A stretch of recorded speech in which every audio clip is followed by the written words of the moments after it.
Rekan-rekan semua, musyawirin, musyawiroh yang berbahagia yang sedang melakukan langkah penting untuk regenerasi di Nahdlatul Aisyah ini. Saya sekarang mungkin akan sharing tentang apa ini ya? Kalau bahasa Inggrisnya apa ini ya? Ya, SDGs ya, Sustainable Development Goals lah gitulah. Nah, pokoknya di bahasa Indonesia kan pengembangan berkelanjutan. Jadi judulnya tadi Gerakan Perempuan untuk Jabar Juara. Nah, saya nanti akan memperlihatkan beberapa profil anggota Nahdlatul Aisyah di beberapa negara. Kan judulnya internasionalisasi ya. Ya. Tapi saya kasih judulnya inilah. Sebentar. Bisa klik ya? Apa sampai ke sana saya? Oh, ininya. Sebentar, ininya. Tadi mah bisa. Jangan.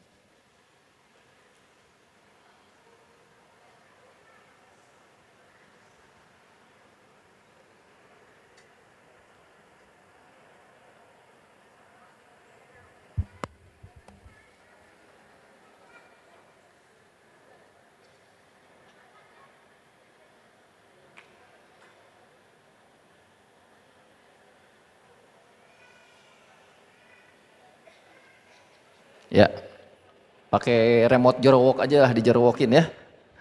Next, ya, ya, the power of Mama and Mahmud, Mamah Muda ya. Dan jadi ini sudah terbukti gerakan-gerakan besar di dunia ini digerakkan oleh perempuan.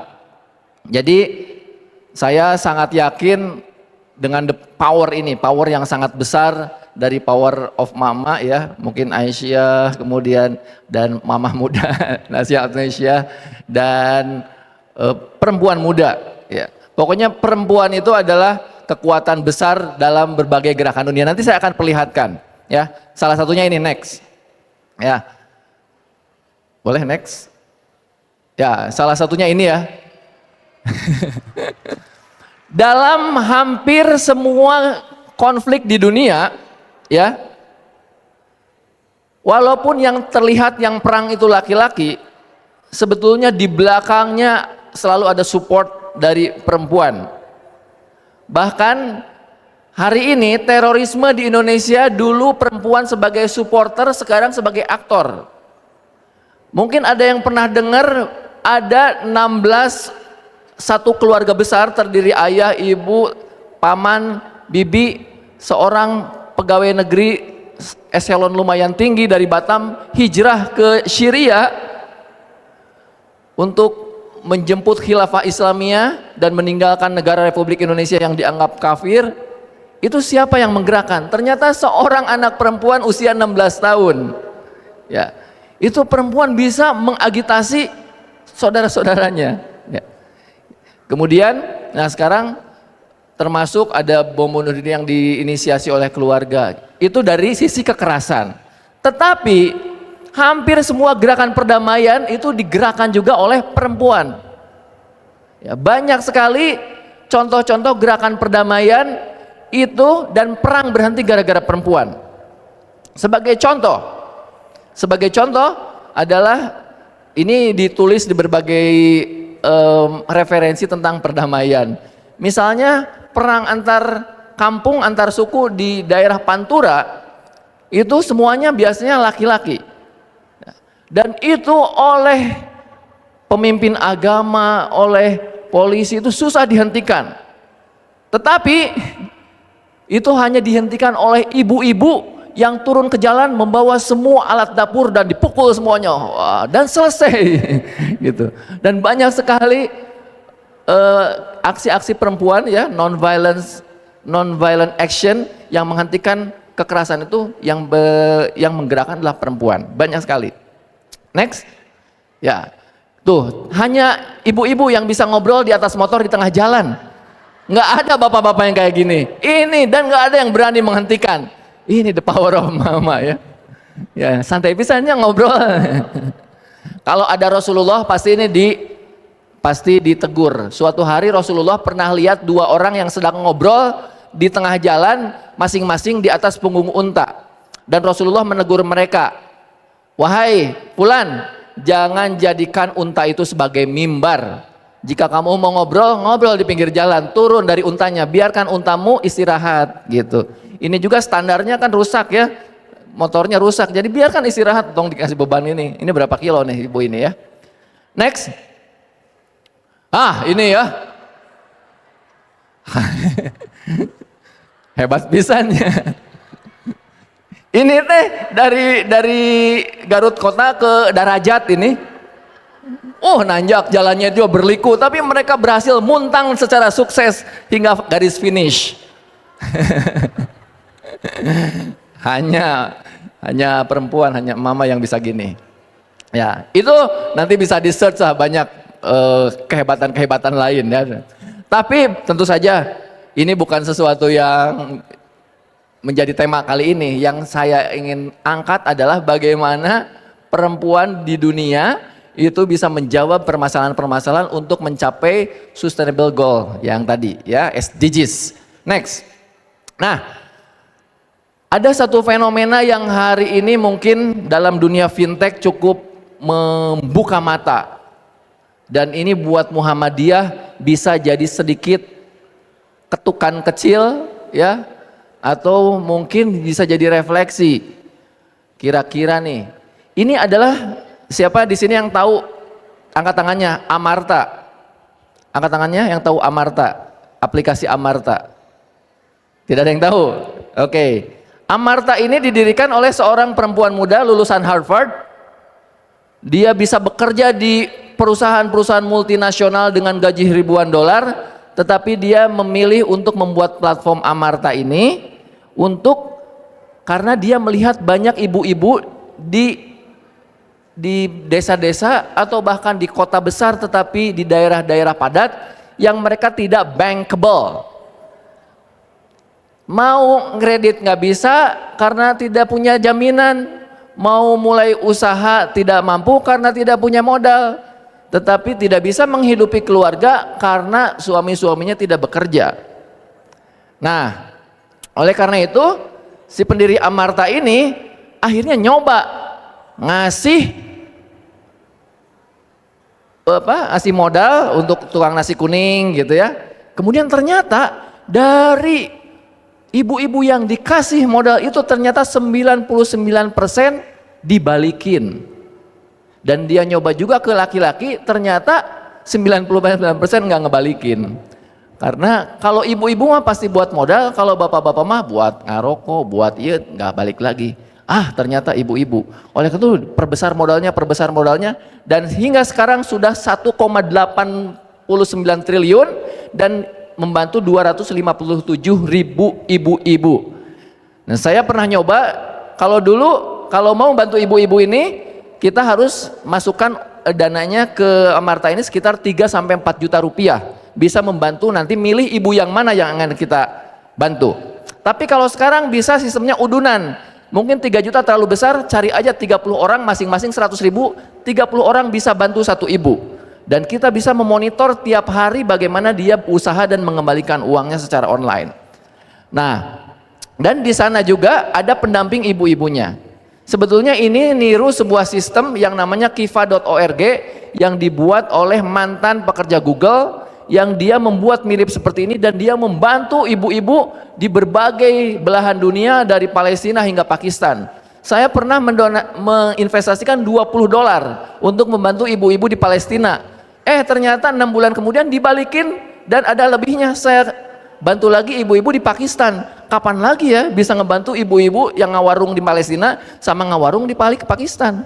Dengan begini ternyata kita bisa memperlebar kebaikan kita, ya, dan yang menggerakkanlah perempuan. Jadi dunia ini digerakkan sebetulnya oleh perempuan dan sudah terbukti di mana-mana, baik yang diinisiasi oleh Muhammad Yunus dengan Grameen Banknya, kifa.org dan Amarta. Hampir semua sepakat, 99% yang jujur mengembalikan untuk ibu-ibu. Bapak-bapak susah dipercaya katanya. Ini ada bapak-bapak di sini. Ya, ini ya. Jadi kira-kira nih Nasyatul Aisyah sudah berapa triliun, sudah berapa ratus ribu ibu-ibu dengan sistem ini. Nah sebetulnya kita punya lazismu, di sini ada yang dari lazismu. Gimana kita bisa menggerakkan sebetulnya potensi-potensi di lapangan yang mereka oleh bank tidak dianggap layak, tetapi kita bisa bantu. Next. Nah, ini adalah anggota Nasyatul Aisyah cabang Swedia. Ada yang tahu namanya siapa? Ya, namanya Greta. Udah punya kartu, dia sudah menjalankan 10 komitmen NA. Ya. Tapi yang satu kedua enggak kayaknya. Yang nomor berapa tuh? Yang komitmen terhadap lingkungan. Jadi dia tiap hari Jumat bolos sekolah.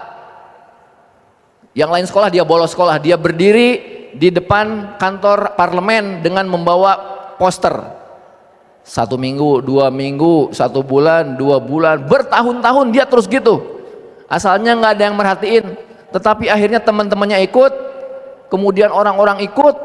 Ternyata orang-orang di belahan dunia lain ikut, sampai ini jadi gerakan dunia, gerakan bolos bersama. Tapi bukan bolos sembarang bolos, yaitu karena Greta ini membaca tanda-tanda ada yang tidak benar di dunia ini. Kenapa saya harus sekolah? Padahal usia bumi ini hanya tinggal sekitar 30 atau 40 tahun lagi. Ada yang tahu bahwa usia bumi ini tinggal 50 tahun lagi? Jadi menurut ahli ekologi, kalau kita terus-terusan hidup seperti hari ini, maka emisi yang kita keluarkan, siapa di sini yang pernah menghitung jejak karbonnya? Ada nggak? Jejak karbon itu coba aja buka Gojek, nanti paling bawah itu ada Go Green. Di Go Green itu nanti kita masukkan berapa lama kita menggunakan HP, menggunakan laptop, berapa jauh kita menggunakan motor atau mobil, berapa pintu kulkas kita, dan berapa jam kita menggunakan AC. Masukkan aja ke situ, ya. Dari situ nanti akan keluar jejak karbon Anda sekian. Jejak karbon itu adalah segala sesuatu yang kita hasilkan, misalnya dari bensin yang kita bakar lewat motor dan mobil kita, listrik yang kita gunakan karena listrik juga ternyata menggunakan batu bara, ya. Akhirnya kita akan keluar angkanya tuh jejak karbonnya. Jejak karbon itu setiap, saya lupa lagi, mungkin sekitar 100 liter karbon itu bisa diolah oleh pohon. Ya, karbon dioksida diolah oleh pohon, kemudian dibalikan ke diri kita menjadi oksigen. Oksigen itulah. Dan rata-rata manusia itu setiap tahun harus memerlukan 14 pohon setiap tahun. Jadi kita ini berhutang pada 14 pohon. Hitung orang-orang yang duduk di sini. Kira-kira dalam setahun kita perlu berapa pohon untuk menghidupi oksigen di sini? Mungkin kita sebelum Covid nggak kebayang apa artinya oksigen dan berapa harganya oksigen. Tetapi setelah Covid saya mendengar dari tukang oksigen, dia sampai nangis melihat orang rebutan oksigen dan orang yang tidak dapat oksigen akhirnya meninggal. Jadi tukang oksigen itu nangis karena saya harus bimbang ngasih oksigen ke siapa, dan yang dia tidak kasih besoknya meninggal.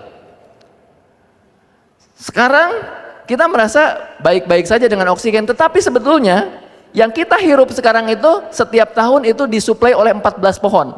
Saya nanya di sini, siapa di sini yang sudah menanam 14 pohon tinggi-tinggi? Ada?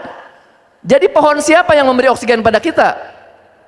Pohon yang mana yang memberi oksigen pada kita? Di dunia ini tidak ada yang gratis. Di dunia ini semua pasti berbalas. Suatu hari Harun al-Rashid jalan-jalan, inspeksi, belusukan, kemudian ketemu dengan seorang kakek. Kakek lagi apa? Lagi nanam pohon katanya. Setelah itu Harun al-Rashid agak senyum-senyum. Kakek buat apa nanam pohon? Besok juga kakek mah mungkin meninggal gitu. Bukan begitu. Aku ini hidup dari pohon yang ditanam oleh ayah atau kakekku. Makanya sekarang aku menanam pohon bukan buat aku, mungkin buat anak atau cucuku gitu. Wah, Harun al-Rashid mendengar jawaban yang sangat visioner itu terkagum-kagum tuh. Wah, kakek ini visioner sekali. Akhirnya Pengawal kasih uang, kasih sekantong uang dinar tuh. 1 dinar tuh berapa sekarang? Sekitar 1.700.000 ya. Satu tuh berapaan, mungkin dikasihnya ratusan juta. Udah gitu, si kakek itu langsung, alhamdulillah, baru kali ini saya nanam pohon di pagi hari, belum siang sudah berbuah katanya. Wah, jadi baru nanam udah berbuah ya. Buahnya juga langsung 1 kantong dirham. Dengan jawaban itu Harun ar-Rasyid makin kagum. Wah, si kakek bener ya. Allah mah adil, ternyata dia baru nanam pohon udah berbuah. Ya, udah gitu. Kasih lagi 1 itu, karena kagum Harun ar-Rasyid, dikasih lagi tuh 1 kantong lagi uang dirham. Apa jawaban kakek? Alhamdulillah, baru kali ini saya menanam pohon sekali, tetapi dalam 1 hari berbuah 2 kali. Wah, sampai Harun ar-Rasyid itu senang terawanya tuh. Itu.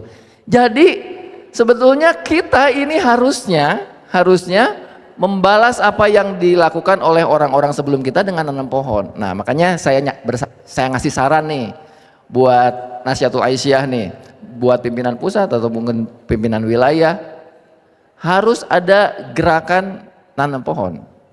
Harus ada.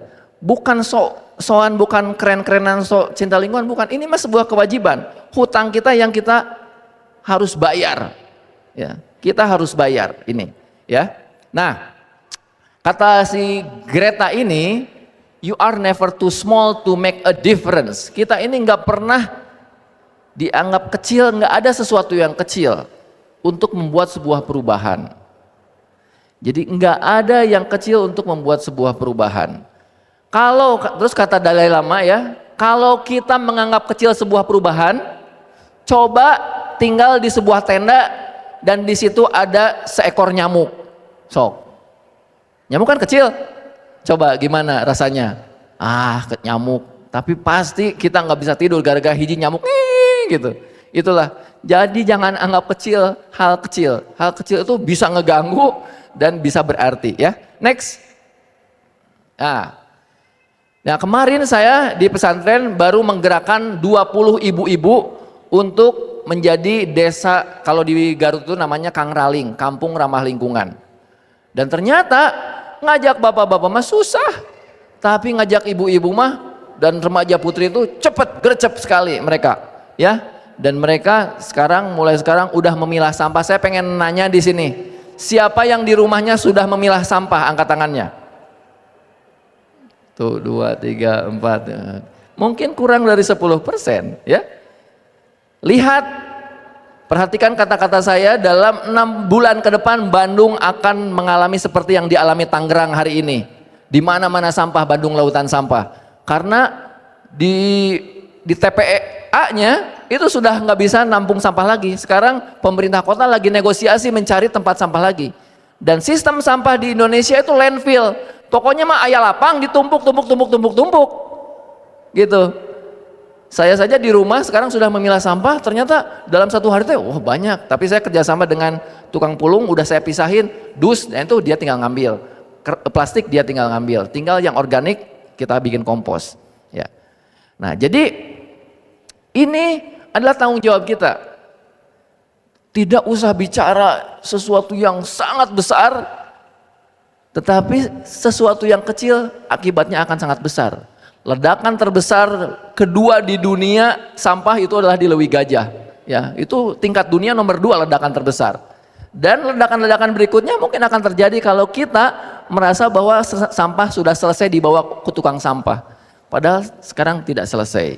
Ya, seandainya kita bisa memilah sampah, ya, karena 60% dari sampah yang kita buang adalah sampah organik. Dan ketika sampah organik itu bergabung dengan sampah yang lain, maka sampah yang tadinya bisa di-recycle menjadi tidak bisa di-recycle karena udah acak-acakan. Dan sampah organik itu sebetulnya bisa kita kurangi dengan apa aja? Kalau makan dihabiskan, ya. Kemudian tidak berlebihan kalau masak, ya. Kemudian kalaupun akhirnya berlebih, ya kita bikin komposter di rumah masing-masing. Nah, harus ada pelatihan-pelatihan untuk kompos. Dan kemana-mana harus bawa tumbler. Siapa yang bawa tumbler sini? Oh, wah, itu tumbler saya. Boleh Bu Nida diacungin, itu tumbler saya. Nah ini, itu tumbler saya tuh. Saya kemana-mana bawa tumbler. Jadi dengan begitu, nah sebetulnya nanti misalnya ya NA bikin sebuah protokol. Saya di pesantren juga baru bikin protokol kemarin, dan itu disepakati oleh semua guru-guru. Kami kemarin di pesantren itu baru bikin sebuah simulasi bagaimana, nanti saya akan perlihatkan lah, ada di sini. Jadi ini dengan kita menggunakan, saya sekarang kayak ibu-ibu. Jadi kalau kemana-mana di mobil pasti ada tas belanja, ada tumbler, kemudian ada misting. Jadi kalau beli batagor, beli seblak, nggak usah pakai kresek, nggak usah pakai plastik, karena usia plastik yang kita gunakan paling kita bungkus hanya dalam 5 menit, kita makan isinya dibuang. Kresek sebagai bungkusnya juga cuma 5 menit setelah dibuang. Setelah itu nanti di tanah itu ratusan tahun, ya. Jadi nanti nih kalau mau beli batagor, bakso, seblak atau apapun, bawa mistingnya. Itu akan jauh lebih menyelamatkan, karena si plastik bekas-bekas makanan itu oleh didaur ulang nggak bisa, di gimana men nggak bisa, itu akan jadi sampah, ya. Oke, next. Nah ini anggota Nasihatul Aisyah cabang India, namanya Kiren Sethi. Jadi Kiren Sethi ini dia melihat bahwa sekolah ngajarin banyak hal tetapi tidak banyak mengubah banyak hal. Jadi baru dakte pala linter ya, tahu ini tahu itu, tapi ternyata masalah di sekitar nggak terpecahkan. Ya, makanya dia bikin sebuah gerakan namanya itu I Can School.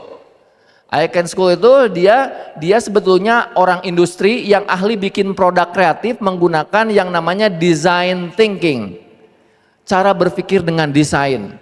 Nah oleh karena itu kemudian ternyata dia bisa sederhanakan dengan rumus FEEDS, ya, dengan rumus FEEDS. Nah sekarang ikuti saya ya, apa FEEDS itu? Feel, imagine, do, share. Bareng-bareng, 1, 2, 3. Feel the problem. Anak-anak itu harus punya empati terhadap masalah. Hah, ternyata ada teman saya yang difabel, ternyata teman saya ada yang dibully, ternyata di sekitar ini banyak sampah. Jadi belajar itu menjadi punya empati terhadap masalah. Nah, kemudian imagine. Jadi kalau feel itu pakai critical thinking dan empati. Ya, lihat masalah teh langsung gitu, cara berpikir kritisnya teh muncul. Kenapa ini terjadi? Apa akar masalahnya? Keluar empatinya. Jadi critical thinking dan empati itu namanya empati. Kalau empati yang kita kenal namanya itu affective empathy, kalau critical thinking namanya itu cognitive empathy. Nah, setelah empatinya keluar, kemudian dia akan putar otak kreativitasnya, ya, kreativitasnya untuk cari solusinya. Setelah itu, kemudian setelah imagine, kemudian dia akan do. Dia akan kolaborasi dengan banyak orang untuk membuat solusinya. Dan setelah itu dia akan share dengan kemampuan communication-nya. Nanti dulu sebelum ini, jangan dulu ke slide ini ya. Nah, jadi ketika itu dia mendayagunakan 4C-nya. Critical thinking untuk melihat masalah, feel ya. Kemudian creativity untuk mencari solusi, dan kolaborasi untuk mengeksekusi solusi, dan sharing, mengkomunikasikannya ya. Oke, slide ini nggak apa-apa. Oke, siapa yang pengen buku? Saya punya buku ini. Oh, nggak ada yang pengen. Saya pilih yang paling belakangnya, angkat tangan. Jajaran ini, boleh ke depan. Ya. Ini anggota NA kan? Penggembira nggak apa-apa, penggembira nggak apa-apa kan? Ya, biar gembira ke sini. Ya. Sebentar, mau nanya dulu, pernah lihat gambar ini nggak? Hah? Pernah? Pernah tahu solusinya nggak? Nggak, belum pernah ya. Oh belum, oke. Karena kalau udah tahu solusinya nggak rame. Ini tebak-tebakannya. Ya, maju ke depan.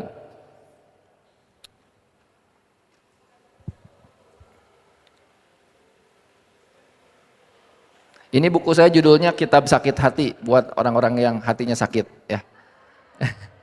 Oke. Ah, boleh. Itu mic-nya. Ya.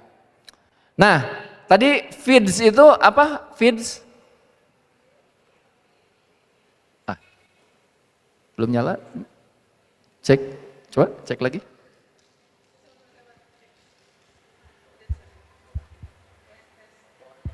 Dua, tiga. Ya, namanya siapa?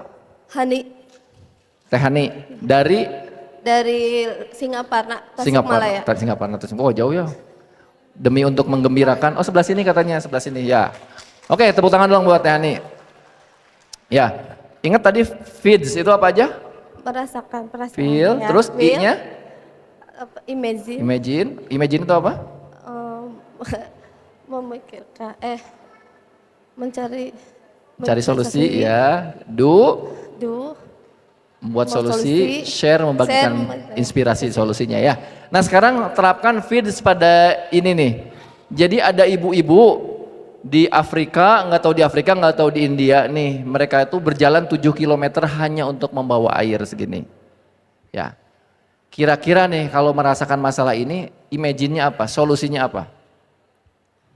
Membuat saluran air. Saluran air ya.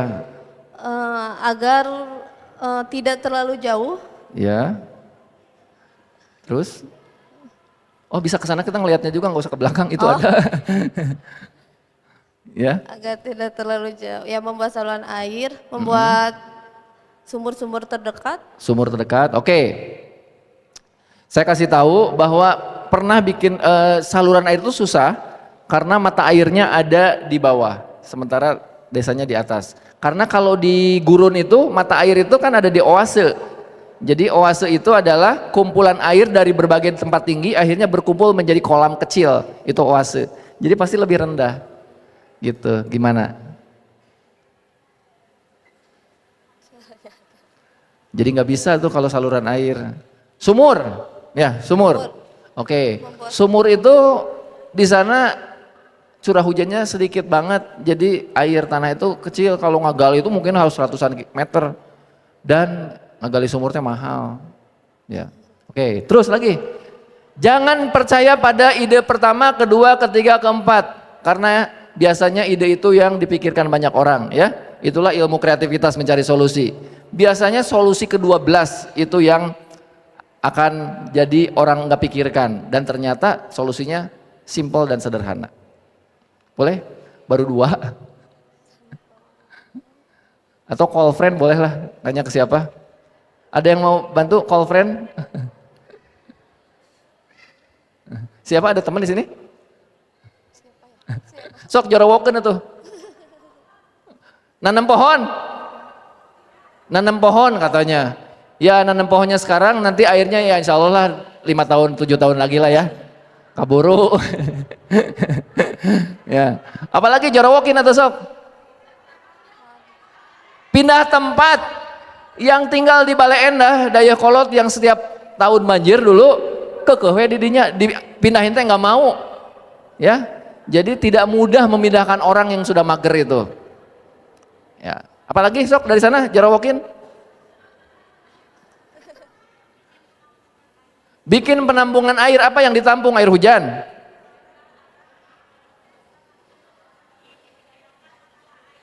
Oh laki-lakinya diberdayakan, laki-lakinya pada marales di situ teh.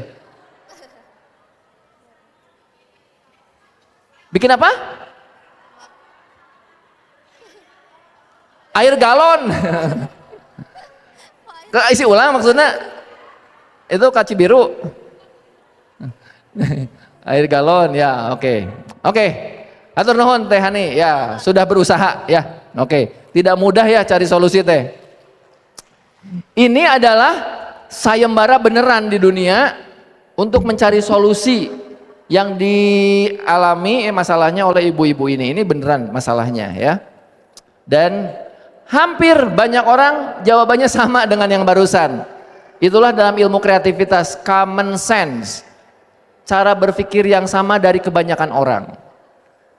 Jadi kita ini, nah tadi ya, kalau mau berkemajuan, salah satunya adalah kita harus keluar dari common sense. Dan kebanyakan orang gitu. Tadi kata Pak Rektor, jangan gunakan cara-cara jadul. Jadul itu sebetulnya bukan ketinggalan zaman saja, tetapi itu sudah banyak dipikirkan orang. Dan inovasi itu adalah sesuatu yang tidak banyak dipikirkan orang. Hanya 2% manusia di dunia yang berpikirnya berbeda, dan merekalah yang disebut dengan pemimpin. Kalau Nahdlatul Aisyah pengen leading, jadi leader, maka harus keluar dari common sense. Kebanyakan organisasi perempuan mikirnya gitu, saya makan beda. Coba sekarang ya kita belajar tentang common sense. Coba dalam bayangan kita bikin kotak. Sudah? Coba simpen titik di kotak itu. Sudah? Oke. Siapa yang menyimpan titiknya di tengah? Siapa yang menyimpan titiknya agak ke pinggir sedikit? Siapa yang agak di pojok? Siapa yang di luar kotak? Cuma seorang. Siapa yang jauh dari kotak? Oh, ada satu. Jadi yang lainnya tidak mampu membayangkan kotak kayaknya, karena nggak angkat tangan. Ya, tapi kalau disurvei pasti yang di dalam kotak atau di tengah kotak yang paling banyak itulah common sense. Kalau kita disuruh ngegambar pemandangan, apa yang digambar? Pasti sama semuanya. Itulah common sense ya. Jadi kita harus berjuang keras keluar dari common sense. Nah, ini juga ternyata solusinya itu keluar dari common sense. Keluar dari kebanyakan orang berpikir. Inilah solusinya. Next. Nah, ini solusinya. Ini namanya rolling rolling drum. Ya, drum. Kan tadi banyak ya yang berpikirnya teh, udah aja bikin roda atau bikin apa yang harus ada alat-alatnya. Ternyata ini sesuatu alat yang tanpa mesin, tanpa apapun, dan volumenya lebih banyak, dan yang bawanya juga lebih seneng. Apa yang tadi kita miss, nggak sampai ke sini. Ternyata kebanyakan orang-orang yang memberikan solusi itu datang ke sana langsung ngasih solusi, nggak nanya-nanya. Ini nih solusi dari saya, solusi orang kota yang tidak tahu kondisinya. Yang dapat hadiah ini, yang akhirnya menang ini, dia itu nanya dulu ke ibu-ibu. Ibu, sebetulnya ibu teh pengennya apa tuh? Ya pengen air, tapi kenapa kemarin dibikinin pipa tapi malah dirusak? Jadi dibikin pipa pernah, tapi dirusak. Iya, ada sebetulnya begini, bukan air-air teuing. Jadi kami teh sepanjang hari selalu di rumah karena di sana patriarki ya. Kemudian kalau ngambil air itu teh adalah waktu kita untuk ngerumpi sosialisasi sama tetangga-tetangga dan desa lain. Gitu. Sehingga kalau airnya dibikin deket, jadi kami nggak punya kesempatan lagi untuk ngerumpi-rumpi gitu. Makanya dirusak tuh, yang mendekatkan air dirusak. Oh gitu ya, jadi bukan air tinggi. Iya. Oh berarti solusinya tetap airnya harus tetap jauh, tapi lebih mudah, volumenya lebih banyak, airnya inilah yang menang. Jadi apa kesalahan kita tadi? Enggak nanya. Ada satu perusahaan yang datang ke Bantar Gebang, tempat penampungan sampah, dan si perusahaan itu marketingnya itu merasakan, bau sampah. Udah gitu, laporlah ke bisnis developmentnya. Bikin satu parfum yang bisa menghilangkan bau sampah, pasti laku, sok saya akan jual. Dibikinlah. Udah gitu dia pasarkan ke tempat daerah-daerah sekitar sampah, Lewi Gajah, Bantar Gebang, Pasir Bajing gitu ya. Laku nggak? Kenapa nggak laku? Da orang itu mah udah nggak merasa bau sampah. Kita sehari di sana bau, saminggu rada hilang baunya, sabulan mah udah nggak bau tuh di sana. Kata siapa bau? Ah, biasa-biasa aja katanya. Ya, saya tinggal di pinggir kereta cepat, di pinggir jalan tol. Pertama saya tinggal di sana, waduh, bising pisan itu tol, rame bisa, nggak bisa tidur. Sekarang alhamdulillah tolnya hilang tuh. Ada tolnya mah, tapi nggak tahu kemana tuh. Karena manusia itu punya kemampuan adaptasi terhadap masalah. Makanya banyak orang yang bebal terhadap masalah.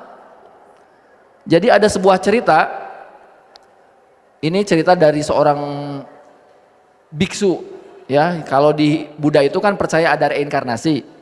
Jadi manusia itu dulunya itu kita itu ada yang dari binatang, tumbuhan gitu. Nah ada yang reinkarnasi itu dari cacing, dari kumbang, dari cacing, betul, cacing. Dan cacing itu dia itu hidupnya di kotoran hewan. Oleh temennya, tahu itu teh temennya yang reinkarnasi, ya. Oleh temennya tuh ditarik biar keluar dari kotoran hewan. Tapi si cacing itu setiap udah ditarik masuk lagi ke kotoran hewan lagi. Ditarik lagi masuk ke kotoran hewan lagi. Gitu. Orang yang nariknya merasa bahwa dia dalam masalah. Kamu teh hidupnya jangan dalam kotoran atuh, cari tempat yang lebih bersih. Tapi buat si cacing ini, apa masalahnya? Saya mah udah nyaman. Ya.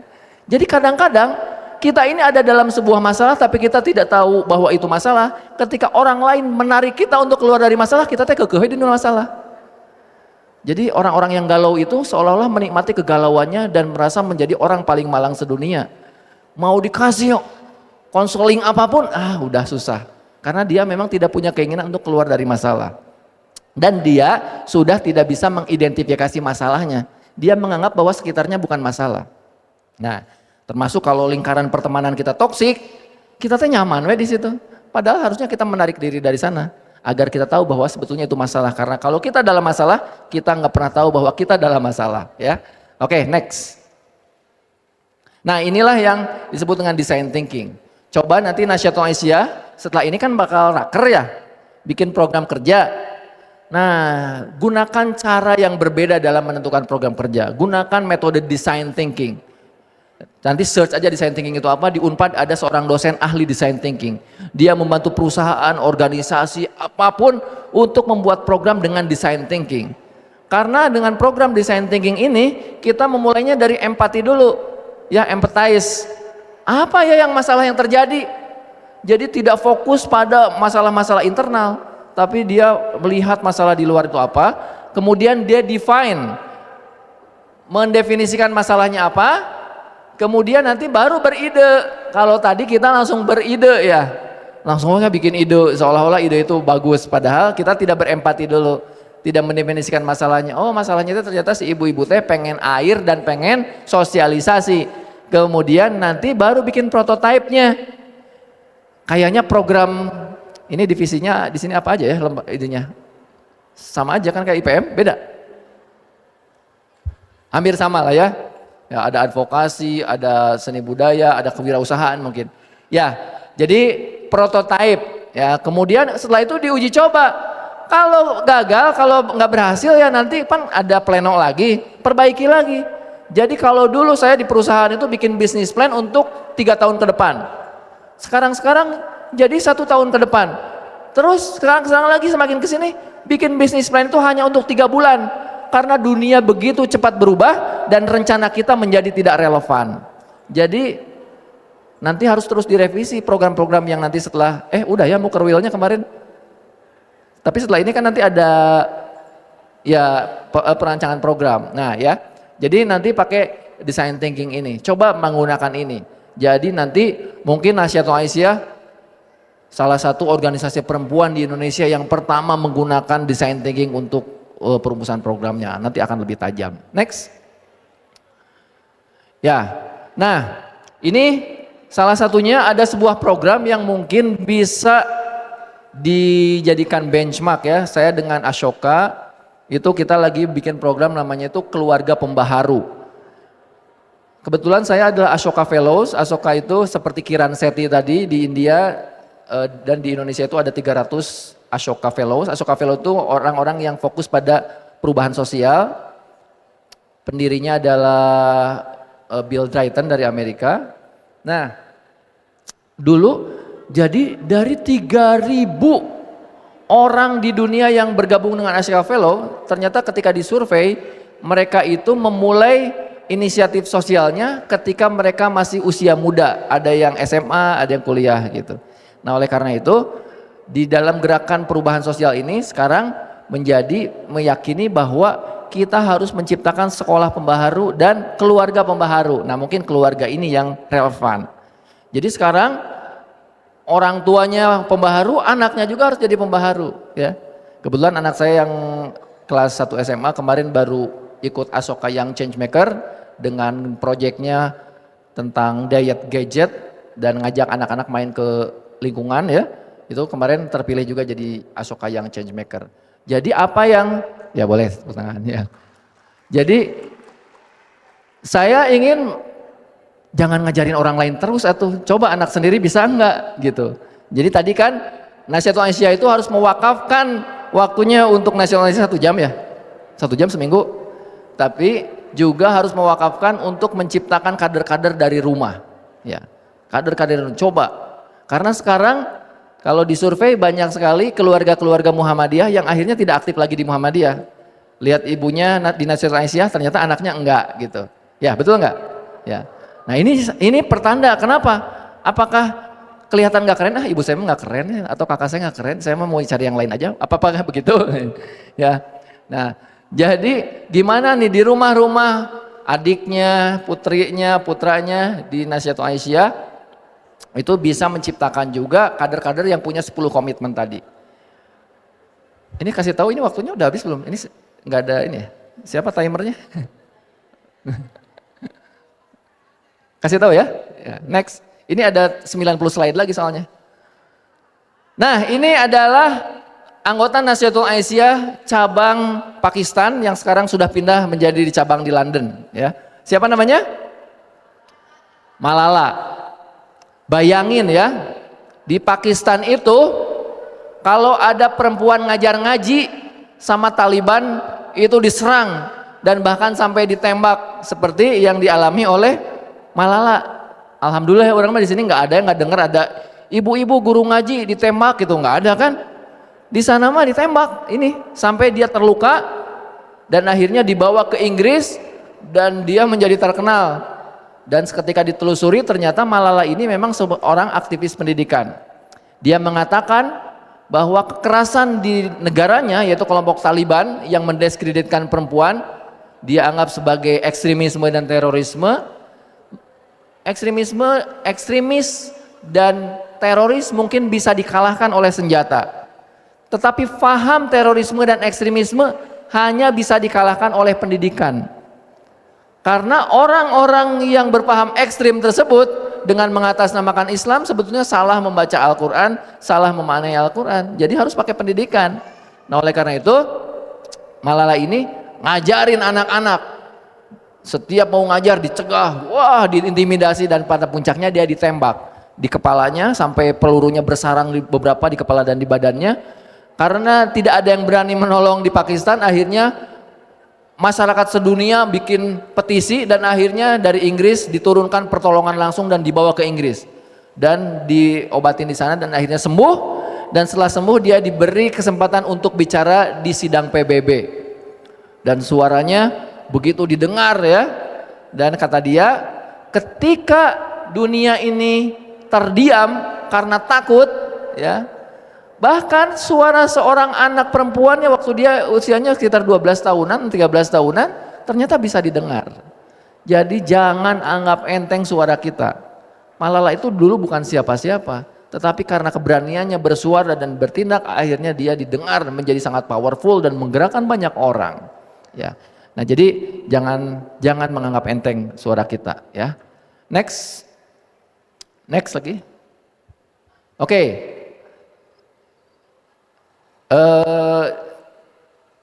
Saya perlu berapa orang ya ini? 17 orang. Boleh maju ke depan 17 orang? 17 orang maju ke depan? Wah, biar rame aja lah. Ya sok ke depan lah 17.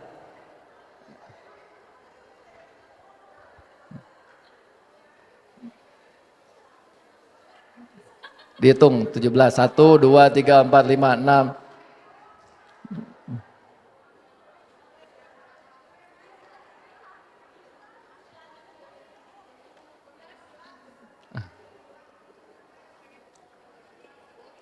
Boleh berjajar ke sini? Ya.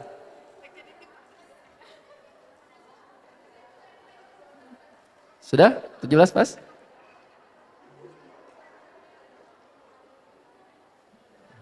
Satu, dua, tiga, empat, lima, enam, sudah 17?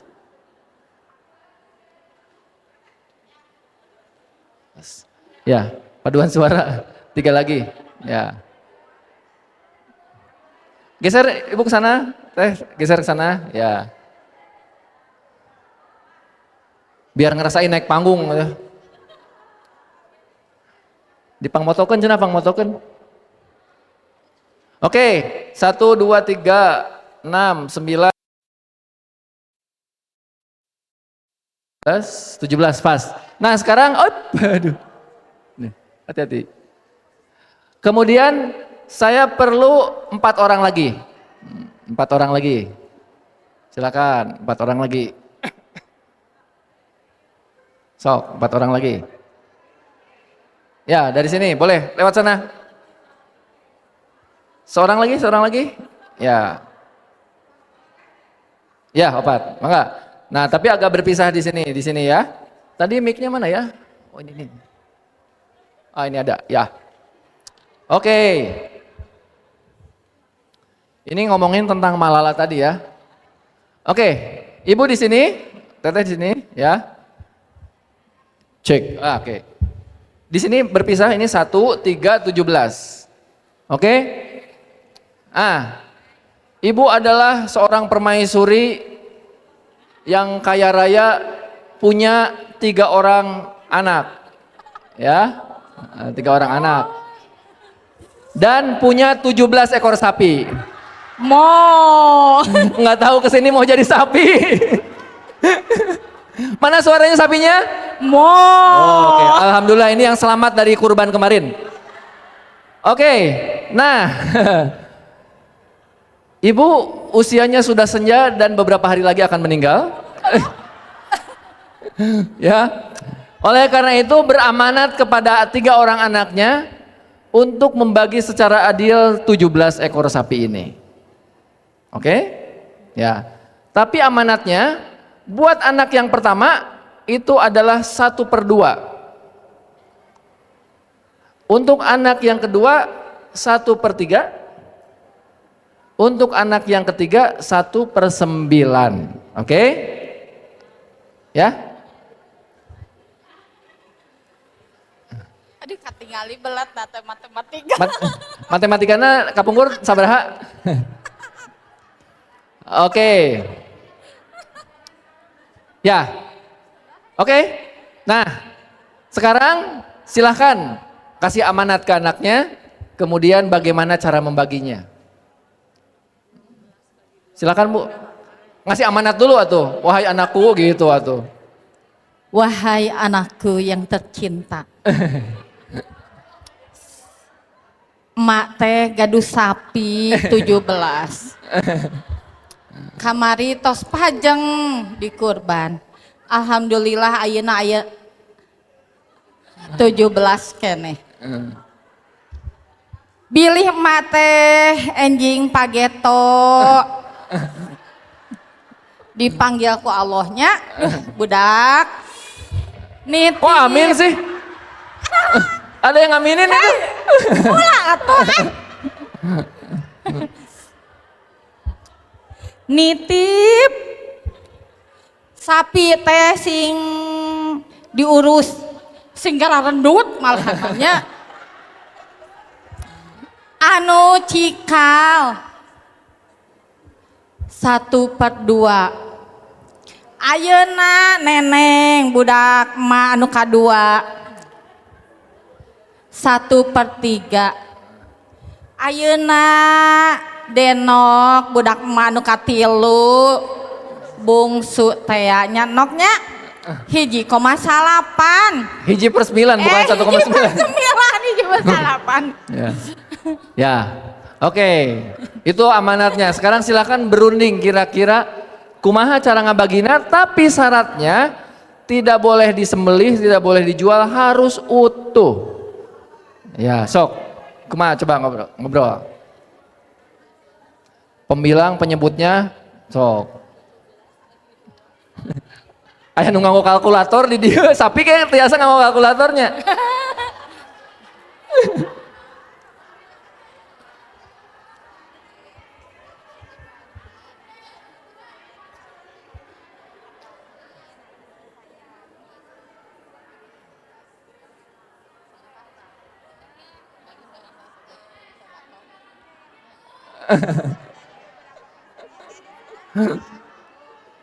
Terus sok, atas berunding mangga kumaha walerna? Kumaha budak ambu tadi tekan emaknya. Kumaha budak emak saha anu bade nyariosna teh. Teteh we lah anu pangageungna. Sok teh. Mangga. Sucikal. Mamah bun emak panginten kanggo pembagian supados rata. Panginten kanggo abdi teh 1/2, panginten kanggo raya anu kadua 1/3, anu katilu 1/9. Alhamdulillah sadayana atos nampi panginten mung nu sisana di entong disembelih, di bisniskeun teh ya. Disedekahkan bagi yang membutuhkan. Cobi kumaha ngetangna kumaha? Harus betul secara matematikanya ya. Harus betul secara matematikanya. Jadi 1/2 berapa? Nu kahiji kenging sabaraha sapi? 8,5. 8 koma teu tiasa koma. 8, oke. 2 berarti ya 1/3 mah berarti anu 17 dibagi 3. Oh, 17 dibagi 3 kumaha? 17. Berarti disisakeun 5, berarti disisakeun kanggo engkin disedekahkan teh ya. Gitu. Atau napi diinvest kanggo dibisniskeun. Oh, oke. Gitu. Terus berarti anu 8, berarti 2.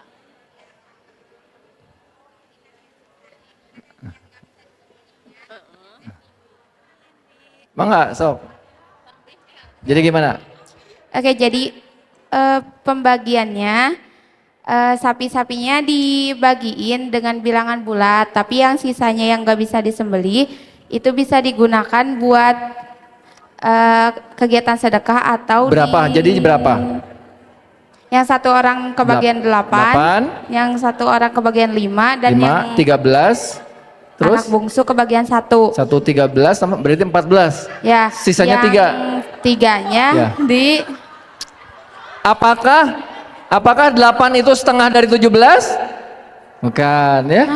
Apakah 5 itu 1/3 dari 17? Bukan ya. Jadi mungkin ini baik hati tetapi tidak menggunakan rumus matematika ya. Oke. Jadi harus benar matematikanya. Sapi di sini ada yang jago matematika? Oh iya. Berapa?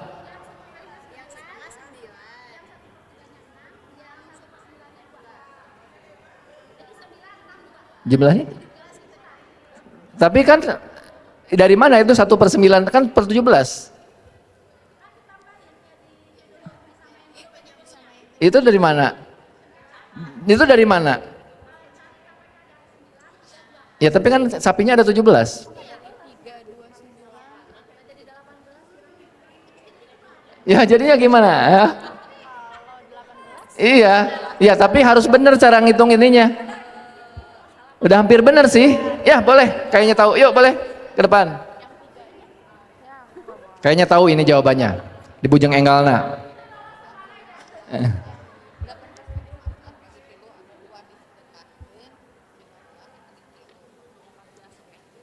Ya silakan. Gimana?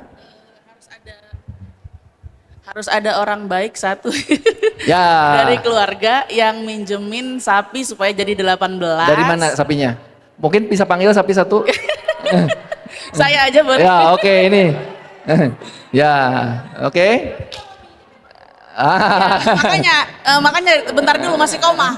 Ya ya ini ngasih pinjam sapi satu. Dikasih Ya. pinjam satu, jadinya kan sapinya 18. 18. Oke sekarang 18. silakan anak yang pertama kesini.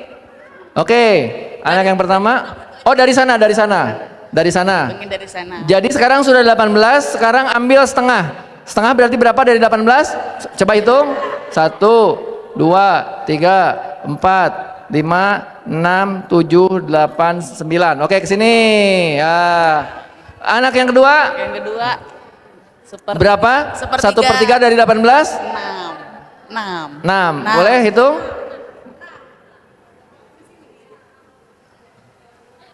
Oke, 6 sudah dapat Ketiga. sapinya. Anak yang ketiga 1/9 dari 18. 2. Coba pindahkan 2. Oke. Terus sapi yang satu lagi? Karena teka-tekinya udah terpecahkan, jadi saya ambil lagi sapi saya. Sapinya kali lagi ya. Selesai. Oke, kasih hadiah saya. Masya Ya, Allah, makasih, oke. Kang. Tepuk tangan. Ya. Oke, terima kasih sapi dan ibu-ibu silakan turun. Sudah difotonya sudah? Ya. Kebanyakan 18 sapi ngasih buku mah. Ini adalah teka-teki klasik dari negeri Tiongkok ribuan tahun yang lalu. Apa maknanya? Siapa yang bisa ngasih maknanya? Saya kasih buku lagi lah. Apa makna dari teka-teki barusan ini? Saya ke bawah deh. Mana tadi di bawah itunya ya? Mic-nya? Oh itu. Boleh di bawah aja mungkin siapa yang bisa ngejawab atau ngasih makna dari teka-teki barusan tentang berpikir kritis. Ini Bu. Apa tuh maknanya? Assalamualaikum warahmatullahi wabarakatuh. Mewakili perwakilan sapi yang 17. Oh, yang sapi tadi. Ya. Apa maknanya, Bu? Maknanya, jadi untuk memecahkan masalah itu kita lihat dulu tadi tujuannya apa, kemudian ada sisi kolaborasi dengan orang. Itu dia. Ini Bu, akhirnya sapi dapat juga. Punten. Iya, di bulan balik juga dekok 17 mah tidak bisa dibagi 9, tidak bisa dibagi 3, tidak bisa dibagi 2. Banyak orang yang menganggap bahwa masalah itu bisa dipecahkan hanya dengan ngulibek di dalam. Jadi sebuah organisasi itu banyak yang habis waktunya hanya untuk rapat internal. Nyari solusi terus. Nggak pernah lihat di luar itu ada apa. Padahal sebetulnya kalau kita keluar sedikit, kita menemukan banyak solusinya dengan kolaborasi dengan orang lain. Dengan pinjam satu sapi yang dipinjemin nggak rugi. Ya, itu. Nah ini saya sampaikan juga kemarin ketika muswilnya pemuda Muhammadiyah. Inward looking, ini di Muhammadiyah terjadi sekali. Cara berpikir internal terus, wah ngulipek gitu. Ya, ngulipek ya.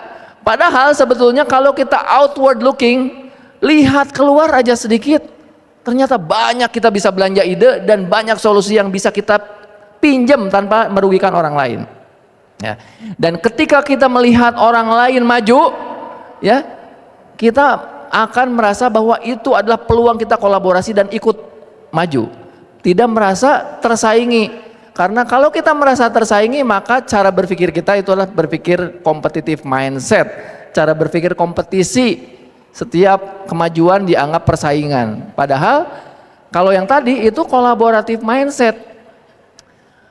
Aceh itu hampir 50 tahun perang, konflik. Dari zamannya Soeharto, kemudian Habibie, Gus Dur, Megawati nggak selesai-selesai itu. Tapi ketika dimediasi oleh mantan presiden Arti Ahtisaari dari Finlandia, akhirnya terjadi perdamaiannya di Finlandia, ya, gitu. Jadi demikian juga di Kamboja terjadi konflik yang damaiannya orang Indonesia, Muhtar Kusumatmaja. Jadi kita sebetulnya bisa menemukan banyak solusi dengan cara berpikir yang out of the box. Ya, dengan cara berpikir outward looking, melihat solusi-solusi itu banyak di luar. Ya, next. Nah, tadi makanya kalau kita lihat next lagi. Nah, dari ini kita bagi ternyata bisa dibagi dan yang satunya itu pinjam. Next lagi. Next lagi. Ya. Jadi kreatif dalam memecahkan masalah. Ya, jadi nanti mungkin pasti dalam kepengurusan yang baru tidak akan terhindar dari konflik karena konflik itu nggak bisa dihindari. Tetapi bagaimana menyelesaikan konflik secara kreatif dan jangan inward looking, cari solusi-solusi di luar sana. Next lagi kayaknya udah ya. Next. Oh udah. Ya, Mungkin sementara itu dari saya, karena kedengaran adzan juga. Saya ucapkan selamat bermusyawarah, selamat terbentuk kepengurusan baru, selamat berpindah estafeta, dan tantangannya tidak lebih kecil, mungkin tantangannya lebih menantang, tetapi percayalah dengan cara berpikir kritis, empati, kemudian kreatif, pasti masalah-masalah itu bisa dipecahkan dengan solusi-solusi yang kreatif dan berdampak. Demikian, terima kasih. Assalamualaikum warahmatullahi wabarakatuh. Waalaikumsalam warahmatullahi wabarakatuh.